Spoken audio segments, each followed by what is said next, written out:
up, guys? Nick here, helping you to master your technology. Welcome to the Samsung Galaxy S22 versus the iPhone 13, now in the green color, speed test part 2.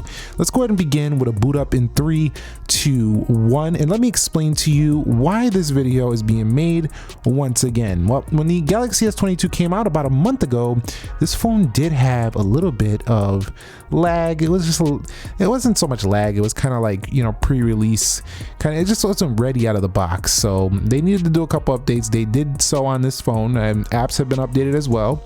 iPhone 13 still boots on faster, but we're gonna see how it actually performs here in just a minute. But iPhone 13 is gonna take it on the boot up test here. All right, so when it comes to actually unlocking both devices, they both use a face unlock, but the Samsung has a more secure version of their unlock system, which is an in-display fingerprint sensor. Now with the iPhone, once again, you will have to look at this phone and then swipe to get in. So there's always that extra step with the iPhone. Yes, it has raise to wake.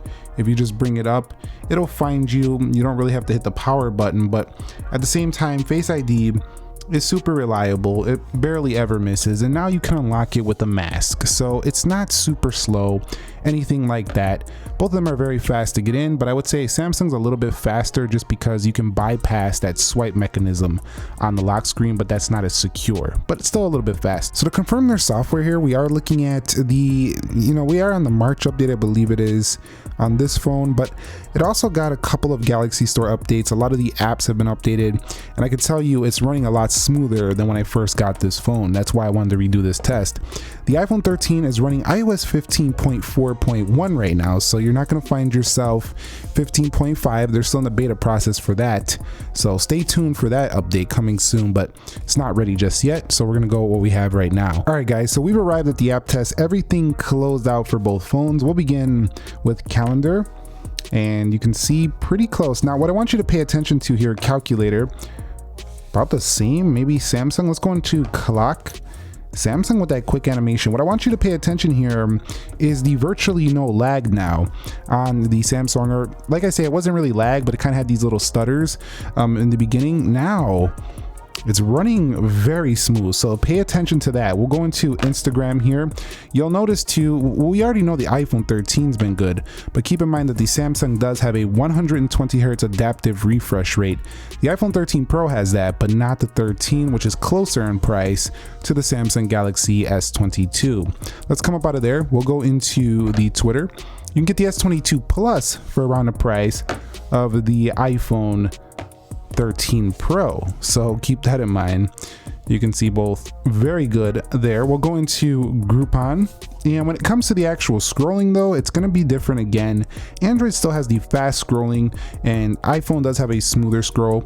Someone mentioned that in a recent video that if you just kind of scroll slower, you'll see a smoother scroll here on Android.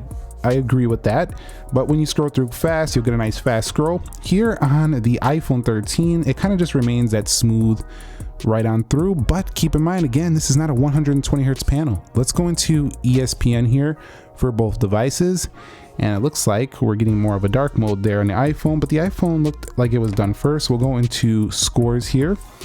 You can see iPhone a little bit faster there. We'll go into Best Buy, and Best Buy seems to load first there for the Samsung. Let's go into products, and Samsung first on that one. Computers and tablets, that one's going to the iPhone. But you can see now we're looking at phones that are essentially equal here in their day-to-day app opening and just kind of how they feel, and that's what I've been feeling. I swap between Samsung S22 and iPhone pretty frequently, and I can tell you that I see essentially the same type of phone.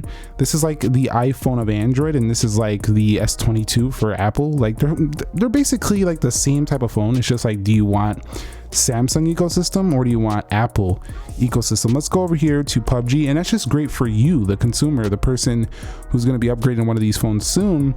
You have great choices now, and unlike years past, the iPhone doesn't just blow the water, like it doesn't blow this phone out of the water like years ago. Maybe you could have argued that, but nowadays, you know, it's really close. It really just comes down to what you personally prefer. I think both of them are awesome options for either user who wants either phone, but Samsung definitely lost it here on the PUBG load, that's for sure. And I will say that Apple still, it seems like a lot of the games still get loaded up first on Apple devices and things like that. Like developers spend more time optimizing their apps. Let's go into Dead Trigger 2 here. But that's not for all of them. Some of them are still faster on Android, but a lot of them still go to the iPhone. We'll go into Play.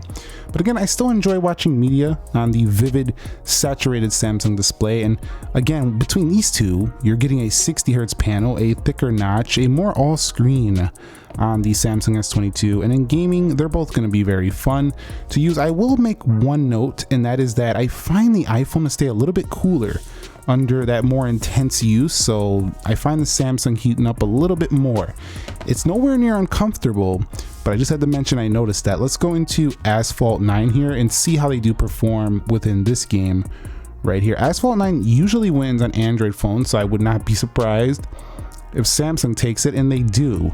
So this is what I was trying to say to you earlier, is that some games are better optimized for Android devices, some games are better optimized for iOS devices, so you gotta keep that in mind. But on the whole, I find that a lot of the games actually load faster on iOS. That's just what I've experienced. You might have a different experience. Let me know your experience down below. Let's go into Crossy Road, see how they perform here.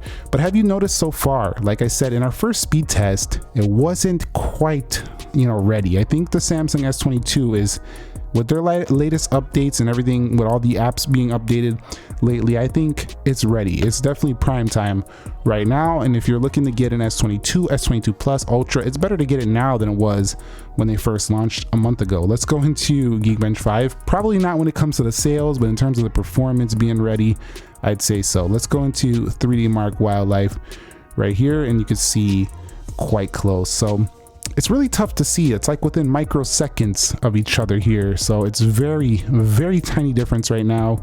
Almost a draw. Keep in mind, Snapdragon 8 Gen 1 over here, 8 gigabytes of RAM. On the right, you're looking at an iPhone 13 with just 4 gigs of RAM, doing pretty darn well with its Apple A15 Beast Bionic chipset inside. Both of them very fast 5G phones. All right, so here for the Samsung Galaxy S22, we're just gonna pop between these apps, see how it does perform. Now, I can tell you right now, touch response is good, animations looking smoother than when it first came out. In addition to that, apps are holding well, so pretty good RAM management here as well. Even though this is only 8 gigs of RAM, I clicked the wrong one there. I was supposed to click Starbucks. Even though it's only 8 gigs of RAM, it's doing darn well. We do have, I think, a reload here on Best Buy. Yeah, we had a reload on that one, but overall not too shabby here on the Galaxy S22. Twitter, and we'll go to Instagram here. We'll go to weather once again. We were already there. Clock, go to calculator and calendar. So pretty stellar performance. Like I say, it's very good. Let's check out the iPhone. I think we're gonna see what we always see, just a smooth overall transition. I will say that even though this one has a 60 Hz panel, because iOS is super optimized, I think it would be a little bit harder to see that it's not 120 Hertz, but I can see it. It just doesn't look quite as smooth as a 120 Hertz like on the S22. So between these two, I would probably pick the S22 if I cared more about the specification than when it comes to the display. It's definitely the one I'd pick in display, but the performance on that RAM management is just butter on the iPhone 13 right there, 15.4.1. All right, so the final Geekbench scores are in for the iPhone 13. We're still waiting on the Samsung, and Geekbench doesn't really officially list Samsung right now as of the last time I heard, because of their game optimization thing. But this one right here, 1721, 4653 on the multi-core. The single core right there is a little bit better than the average, and that multi-core is a little bit better as well. Now, as you've seen in this video, these benchmarks don't really say the whole story. Regardless of the fact that this 973 is getting crushed by that 13, this phone in reality does not get crushed by the 13. Even though the multi-core score is better, again, it doesn't get crushed by the 13 just because it has a better Geekbench score. So do keep that in mind between both of these. I'm gonna go ahead and run a Wildlife Extreme here, and we're gonna see what we kind of get on both of these. So I'll be back when they are done. Okay, so with the Samsung, we got an overall score of 1761, 2525 on the iPhone 13 right here, not the 13 Pro, just the 13. 15.1 FPS, average 10.5 on the Samsung. So, you know, are you surprised? A15 Bionic beats Android phones on the benchmarks. In reality though, the Samsung offers a nearly virtually identical experience, but if you want a Samsung phone. So that's how I would say it. It's also lighter, a little bit better with the triple camera having triple versus dual. In addition to that, you can argue a little bit of a sleeker design, thinner bezels. In addition to that, you have the punch hole camera. But I made a video, and if you're still trying to decide between iPhone 13 and the Galaxy S22, check out my which to choose video. I went into detail in that one. You could figure it out here, but we're done here now. Now you can see that after the update, Samsung has fixed it. It's basically running how it should have came out of the box, super smooth, everything is juicy, so it's ready to go. By the way, I've been working on the OnePlus 10 Pro reviews, so stay tuned for that. That's coming soon. You can decide if this is going to be something you're interested in, and if you're not interested in buying it, then you could check it out anyway and just pitch in your comments, your thoughts, stuff like that. I look forward to seeing the next episode. Thank you very much for watching. Nick here. Be sure to be well, and peace.